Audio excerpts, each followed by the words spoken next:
Hi, I'm Lane Gray, and this session we're going to focus on training in terms of creating fundraising events. So my background is in events, both in terms of fundraising events, which I've done numerous for various nonprofits, primarily in the San Francisco Bay Area, but also have done corporate events as well. And one of the things that we're accomplishing at Viva Nista, which initially is really focused on helping nonprofit and volunteer organizations improve their fundraising, is one of the other things is about branding, of making sure that nonprofits are leveraging the success of the corporate world and putting that into the nonprofit world. Why? Because there are more and more individuals and organizations coming up, creating nonprofits, and they're all vying for the same dollars. So if you're a nonprofit, you need to be concerned about brand, and you need to be concerned about the various ways that you're actually going to raise money. So again, this is going to focus specifically on fundraising events. So what we're going to talk about are different types of fundraising events. You'll learn about how to determine which type of event is best for your organization.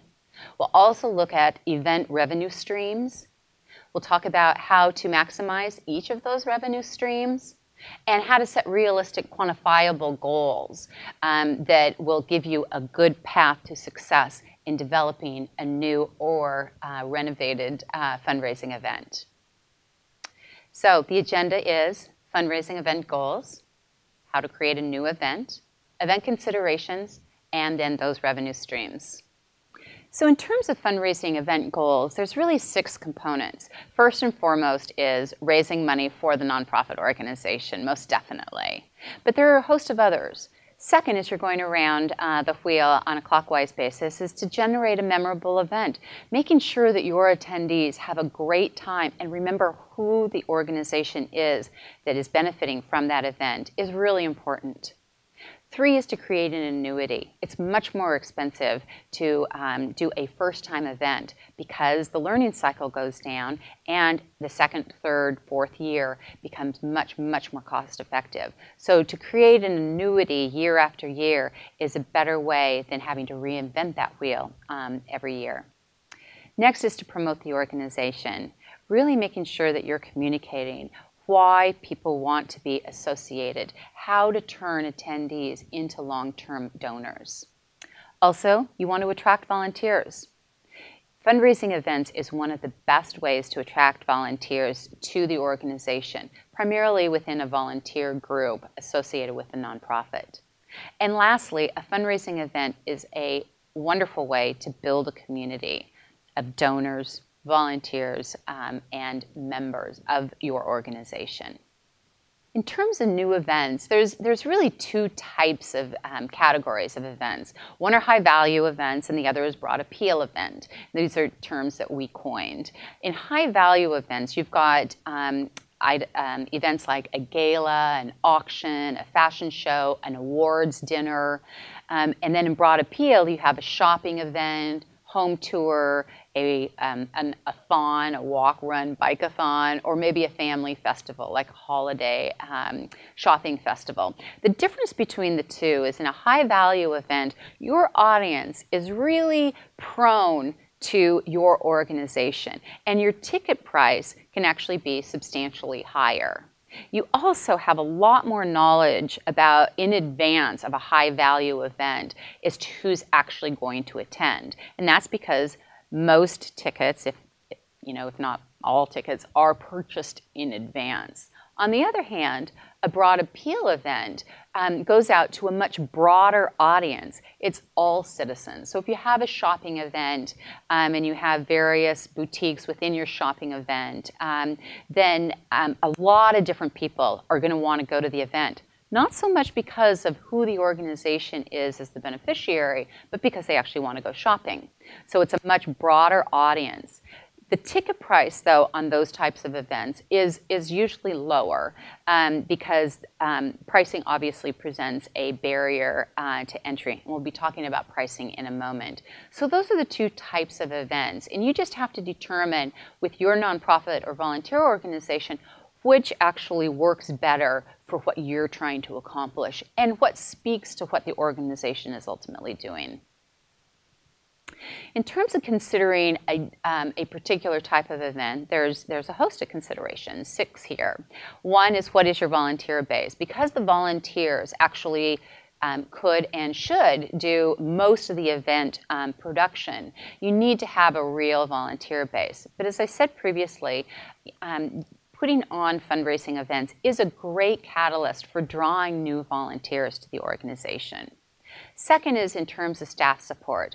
There's somebody who's got to be there who actually can manage the database of who the invitees are, to process the payments. And usually that's best done within the nonprofit staff in the development department. Next is consideration, who are your current constituents? Do you actually have enough to draw people to your event? High value, very important as to who your constituents are. To broad appeal, those constituents, those volunteers, donors, etc., are your ambassadors and will help you spread the word.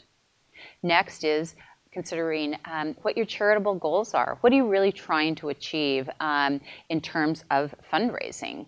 And will this type of event that you're considering be the best vehicle to achieve those goals? Next is other fundraisers. Does your organization have other fundraisers?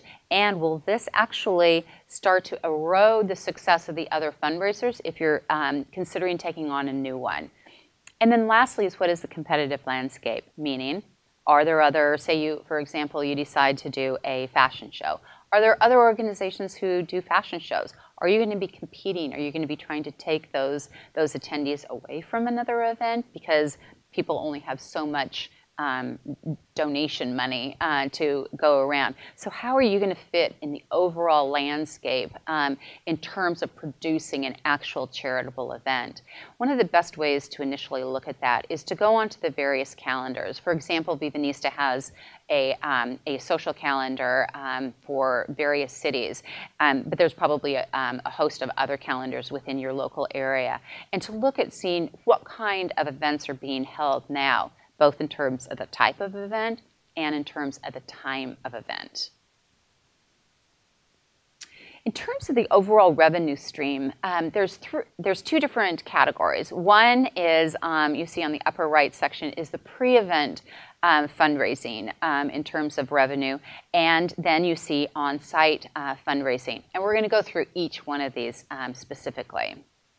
First, in terms of ticket sales, what are your various considerations? One is, what is your base price? How much are you actually going to charge? What is that barrier that people will say, no, I don't want to attend? What are other people doing, or other fundraising events? What is their schedule in terms of what they're charging? Make sure that your pricing for your event is reasonable. But there are a few other pricing considerations as well.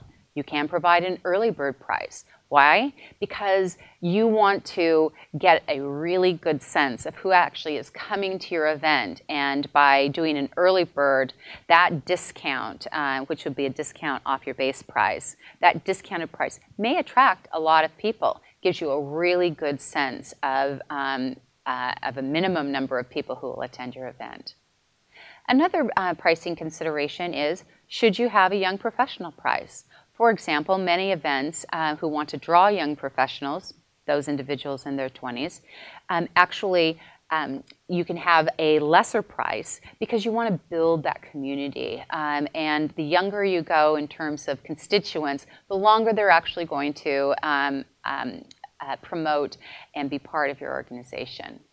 Often, different events will have perhaps an under 35 price or an under 30-year-old price. Next is, do you want to do a family or a couple discount? Is there a pricing that is attractive to a family? So say, for example, it's a family festival, a carnival, for example, and should there be, for 2 adults and 3 children, is your price such and such, which is a reasonable discount off of the base price? And then the last one is the at-the-door price. There is a premium that you can charge for at the door, above and beyond what the base price is. Perhaps it's 10%, 20%, considering that. But those final types of sales, there is a premium. So those are some of the considerations when you're looking at your revenue stream of tickets. Next is in terms of corporate sponsors. This is a huge opportunity for nonprofit organizations to generate revenue. And also, like ticket sales being done in advance, especially with Early Bird, gives the organization a high confidence level of the type of revenue that they are going to expect, and hence the type of profitability that they'll return back to the nonprofit. So why do corporations give? Well, starting from the upper left, one, they give because corporations give back to the community. Many, if not most, corporations actually have a policy of giving back to the community, wherever that may be, that their headquarters are, or whatever region they have a presence in. Two, on the upper right, is new customer cultivation. If you can provide a prospective company with the demographics of who your attendees are, or who your members and volunteers are, if you haven't had the event before, then that will give that company a sense of who the audience is, and they may want to develop customers within that target audience. And on Vivanista, we actually have some samples of demographic information that you can use as a model.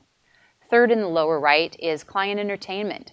Amazingly, corporations, take for example banks, are always interested in meeting with their clients on a regular basis. So a fundraising event may be a great vehicle for them to be able to accomplish that.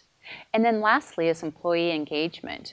Similar to client entertainment is how to reward employees. But a second aspect of employee engagement is often corporations have matching funds. So if an employee, matching funds programs, if an employee is perhaps a volunteer on that fundraising event committee, the company will actually match whatever they donate, what the individual donates to the event. So that's actually a really great way to get matching funds.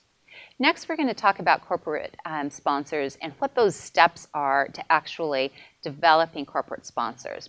It's a 12-step approach. Number one, with your volunteer base, you want to train that committee. We're starting in the upper left-hand corner. Going down below it, set what your financial goals are. Know what you're actually trying to achieve quantifiably. 3 is develop a program overview. What is the program going to look like? And putting it in a very succinct way that you can deliver to a prospective company. And what is the date and time? What are the key goals of the event? How many attendees do you expect, etc. Next is provide attendee demographics. As I said previously, this is a very important step in terms of a professional presentation to a prospective company, is to tell them who your audience is. Same as they would be considering for an advertising program or some other marketing campaign. If you can provide that, you may be able to dovetail in with what they're trying to accomplish from a marketing standpoint. Center column at the top, number 5, is research your target audience in looking at various lists of who those companies could be. One of the best ways to do that is online. Go to the company sites and look at what their corporate giving programs are set to accomplish. So if, for example, you are doing a fundraising event for a homeless shelter and their corporate giving is based on K through 12 education, it's going to be difficult for you to match those two positions together. You might be able to do it because if you're a homeless shelter and there's kids in that homeless shelter as part of a family that they need education, but it may be a little bit more of a stretch. So do your research in advance. Next is send personalized letters to your past sponsors, making sure that you're always keeping in touch with past sponsors if you've done the event before. That's something that can be very, very successful. And writing notes on those letters. Thank you for your past support. We hope you will join us again. Next step below is number 7 is to send letters to prospective sponsors. Similar to past sponsors, although you do not acknowledge that they have supported in the past. But in that letter, you can acknowledge what you know of that company and what their giving has been before. And again, Vivanista has a host of different templates for corporate sponsor solicitation letters. Next is follow-up by phone to set up an in-person meeting. This is important. If you send out, for example, an email with an attached letter and ask them to get back to you, they probably won't. It's your responsibility as the volunteer committee to actually go back and follow up with that prospect. Next is make a benefits-oriented presentation. All you wanted to do in terms of calling by phone is not to try to sell them so they'll donate money, but is to set up a relatively short in-person meeting. So back up to number 9 on the last column on the right is making a benefits-oriented presentation. What's in it for them? It's not about you, it's about what the corporation gets out of it. Maybe altruistic reasons because they want to donate. Could be marketing reasons. 10 is make sure you always ask for the order, so to speak, as they would say in corporate terms, is make sure that you always ask that prospect when you're sitting with him or her, you ask them to please donate to your event. Don't forget that one step. And step 11 is over-deliver what you actually promised to the corporation, making sure that you list your deliverables in your program overview and that you've delivered every single one of those and even done more. They want exposure to the audience usually, although sometimes it's very altruistic. They don't care about that exposure, but still over-deliver on what you had committed to because that's what they signed up for. And then finally, somewhat associated with that is thank them in every way possible. At the event, make sure that you thank your sponsors in front of your audience, whether it's on a screen or it's verbally or it's on signage. There's a host of different ways that you can continue to thank them. And as an add-on, always do a follow-up letter after the event, letting them know some of the successes, the highlights of the event, so they feel like they were part of that success. Next, we're looking at individual donors. How do you attract individual donors for an actual fundraising event? Well, one is putting together a benefactor program. And a benefactor program or a patron program, different organizations call it differently, is actually where you have different higher prices than the normal base ticket price. And for those higher prices, there are benefits that that benefactor gets. Could be a benefactor party before the event ever takes place. It could be a gift. It should be listing them actually in the invitation and if there's a program associated with it. So they get the exposure. Many people actually like to be listed as a benefactor for a particular organization. 2, in terms of individuals, is you may provide a multi-person discount. We talked about that in the ticketing section as well, but maybe a multi-person discount may not necessarily be a family or a couple, but maybe you offer something if it's a gala, for example, or a dinner, that if you bring 3 people, your pricing is maybe 10% less than if they bought those tickets individually. It sometimes attracts people to put groups together to actually go to an event. As a step above that is table sales. Table sales, if it's a dinner, for example, you'll have tables of 8 or 10 usually, and so you offer a table price. A lot of corporations will actually take a table if they don't become a corporate sponsor. Make sure you always offer that to them. But individuals will do a table if somebody's really passionate. Perhaps it's the nonprofit board members who will buy a table for a particular event. Also, on your invitation, make sure that you always put in a line for donations if they cannot attend. Often, people actually want to make a donation as nominal as it may be, but they still actually are committed to that. And then finally, individual donors, it is an opportunity to ask for a bequest in terms of, if somebody has their planning charitable remainder trust or in their will. This is a great step with individual major donors to actually get incorporated into what they will do in their long term. Next, we're going to look at on-site revenue streams. First, we're going to talk about silent and live auctions. Silent auction, the things you want to be concerned about are how you're going to package different products together. You know, if you have a few associated with a trip, this is a great opportunity to package something together with airlines, with a restaurant, whatever it may be. Second is the decor.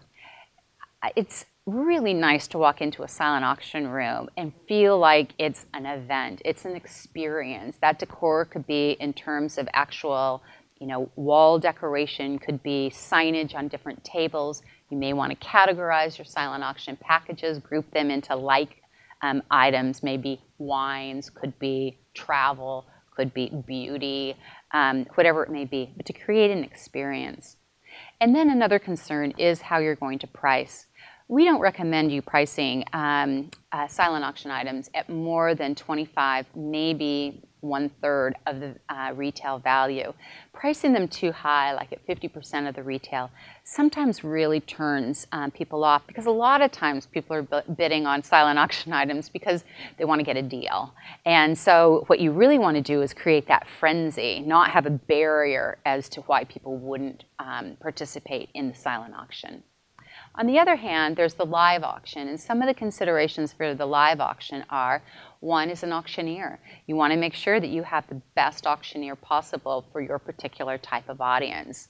If you live in a city which has auction houses, for example, often those professional auctioneers will donate their time. And a professional auctioneer, even if they cost to a nonprofit event, is sometimes that money is much better used by bringing a professional auctioneer in than using somebody who is, you know, somebody's brother or whatever it may be. The professionalism is really important because they can actually really help you in terms of the flow of the live auction and in terms of where you put each of the live auction packages, how you cultivate excitement in your audience. So there's a lot of professional techniques that they use. Second is if you have a really unique item, I say it says duplex, if you have a unique item or package, going back to that donor and asking them, you know, if this package, for example, is worth $5,000 and the bidding gets to 50% more, $7,500, would you be willing to donate a second package? Oftentimes, the answer is going to be yes. And that duplicity is also really important, that even if they don't say yes, if you could even buy that second package, you've now doubled your money. So say, for example, it's at $7,500 and you had to buy a component at $1,000, you're still an additional $6,500 ahead. So it's just a consideration in some of really unique packages. And then lastly are your sources. Sources in terms of where do you get live auction packages? Unique, unique, unique. Your first audience that you would go to are your volunteers. And then is your board. What is your constituents, your whole community? Cultivating those relationships and leveraging those relationships to access different donations is really important. Many times organizations choose to do a raffle. Raffles can be a lot of fun, and often if you keep the ticket pricing low enough, it's an easy thing for people to donate to. When you're looking at a high ticket price event, keep in mind that a lot of people say, okay, yes, I'll pay a high price, but don't nickel and dime me, so to speak, when I actually get to that event. So when an organization inundates their attendees with, do you want to buy a raffle ticket, go into our silent auction room, et cetera, the attendees can actually really be turned off. But if you choose to do a raffle, these are the considerations. One is what to charge for a ticket. Say, for example, you can get an automobile. That would be a really great raffle prize. What would your ticket price be? Probably maybe $100. And having a finite number of tickets actually gives individuals incentive to donate. But maybe you have something else, you know, something smaller, then you may want to come in at the $5 or, you know, $10 range. You also will want to bundle ticket pricing together. So you get You get one for $10, but you get four for $25, something like that. So there's some bundle, so it steps attendees up a level. Another is pre-event sales. Raffle, putting it on your website, wherever your event promotion is, making sure that you bring awareness to prospective attendees about the raffle and that they can actually buy raffle tickets in advance. You can also include raffle tickets in the invitation that you send out. So doing pre-event sales actually gives you a high confidence level of the type of revenue that you're going to be able to bring in. Next is on-site timing. How are you actually going to close the raffle? Is it going to be before the event starts, so it's in the cocktail hour, assuming you do perhaps one of the high net worth type of events? Or will you hold it after the whole event is over? Maybe you have a walk-a-thon and you want the raffle as people are doing the walk-a-thon, and then afterwards when they're all congregating at the end, maybe continue on for some period of time. And then there's a host of other considerations. The type of raffle prizes, how many you would want to give out. Is it one or is it multiple? And lastly, in terms of revenue stream on site is a fund in need. And a fund in need is, we believe very strongly in fund in need. And some people call it fund around. There's a host of different terms. But really what it is it is usually incorporated into a live auction. And it is where you start at a high level and you ask individuals to donate to a particular designated project. And so say, for example, it's a zoo, and this fund in need is going to underwrite the new veterinary hospital, and that is going to cost $300,000. And so this fund in need, you are reaching out and you're asking people to donate specifically to that project. So the structure is it starts high and it goes low.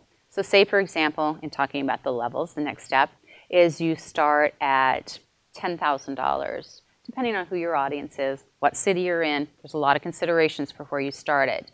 Say, for example, you started at $10,000. What would the next level down be?